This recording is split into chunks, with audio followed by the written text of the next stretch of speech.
بسم اللہ الرحمن الرحیم۔ تعلیم الصرف۔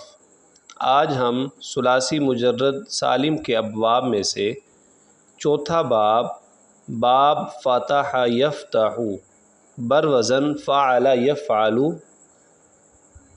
کھولنا، تو اس فتح یفتح باب سے آج ہم صرف صغیر پڑھیں گے۔ اس باب کی علامت دو چیزیں ہیں۔ نمبر ایک، ماضی اور مضارع کے عین کلمہ میں ہمیشہ زبر ہوتی ہے، یعنی عین کلمہ مفتوح ہوتا ہے۔ نمبر دو، عین یا لام کلمہ حرف حلقی ہوتا ہے، اور حروف حلقی 6 ہیں: حمزہ، ہا، عین، ہا، غین، خا۔ جی اس کے بعد ہم باب فتح یفتح سے صرف صغیر پڑھتے ہیں۔ فتح یفتح فتحا فہو فاتح، وفتح یفتح فتحا فذاک مفتوح، ما فتح ما فتح، لم یفتح لم یفتح، لا یفتح لا یفتح، لن یفتح لن یفتح، لیفتحن لیفتحن، لا یفتحن لا یفتحن۔ الامر من افتح لتفتح لیفتح لیفتح، افتحن لتفتحن لیفتحن لیفتحن، افتحن لتفتحن لیفتحن لیفتحن۔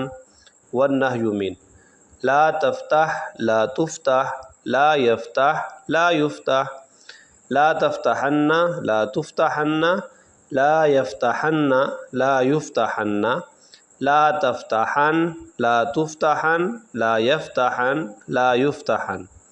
الظرف من مفتح، والآلة من مفتاح ومفتاحة ومفتاح، وأفعل التفضيل المذكر من افتح، والمؤنث من فتحا۔ جی اس کے بعد اب میں مزید کچھ مصادر بتا دیتا ہوں کہ جن کی گردان بالکل اسی وزن پہ ہوگی، تو آپ کوشش کریں کہ ان مصادر سے گردان کریں۔ الجرح، زخمی کرنا، جرح یجرح جرحا، تو اس طرح یعنی آگے پڑھتے جائیں، اور جرح جرحا جرحو جرحت جرحتا، تو اس طرح یہ ماضی ہوگی، یعنی اسی وزن کے اوپر۔ المنع، روکنا، الطبخ، پکانا، الخلع، اتارنا، القلع، اکھاڑنا، الجحود، دانستہ انکار کرنا، الذہاب، جانا، القطع، کاٹنا۔ جی اس کے بعد ہم پانچواں باب پڑھتے ہیں۔ کرم یکرم بر وزن فعل یفعل، تو کرم یکرم کا معنی ہے سخی ہونا۔ اس باب کی علامت یہ ہے کہ اس کے ماضی اور مضارع میں عین کلمہ مضموم ہوتا ہے، فتح یفتح میں مفتوح ہوتا ہے، اور کرم یکرم میں مضموم ہوتا ہے۔ اس باب کی صرف صغیر: کرم یکرم کرما فہو کریم، ما کرم لم یکرم لا یکرم لن یکرم، لیکرمن لیکرمن۔ الامر من اکرم لیکرم اکرمن لیکرمن، اکرمن لیکرمن۔ والنہی من لا تکرم لا یکرم لا تکرمن لا یکرمن، لا تکرمن لا یکرمن۔ الظرف من مکرم، وافعل التفضیل المذکر من اکرم، والمؤنث من کرما۔ تو یہاں آپ دیکھ رہے ہیں کہ یہاں جو ہم نے صرف صغیر پڑھی ہے وہ پہلے کی بنسبت آدھی ہے، یعنی کم ہے۔ تو نیچے فائدہ لکھا ہوا ہے کہ یہ باب لازم ہے، اسی وجہ سے فعل مجہول ہم نے یہاں نہیں پڑھا، اور اسم مفعول کے صیغے بھی ہم نے نہیں پڑھے۔ وجہ کیا ہے کہ فعل لازم سے، یعنی باب جو لازم ہے اس سے فعل مجہول اور اسم مفعول کے صیغے استعمال ہی نہیں ہوتے۔ اسی طرح اسم فاعل کی جگہ یہاں صفت مشبہ استعمال ہوتی ہے، تو اس وجہ سے ہم نے اس باب کے اندر یعنی گردان جو ہے وہ کم پڑی ہے۔ مجہول اور اسم مفعول اور اسم فاعل نہیں پڑھے۔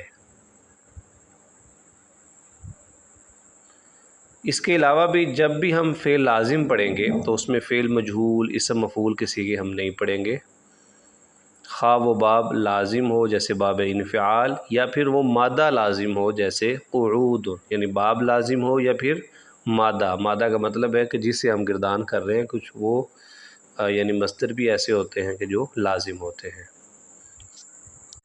مزید اس باب سے ہم مصادر میں آپ کو بتا دیتا ہوں، آپ اس سے اس کی صرف صغیر بھی اور صرف کبیر بھی پڑھیں۔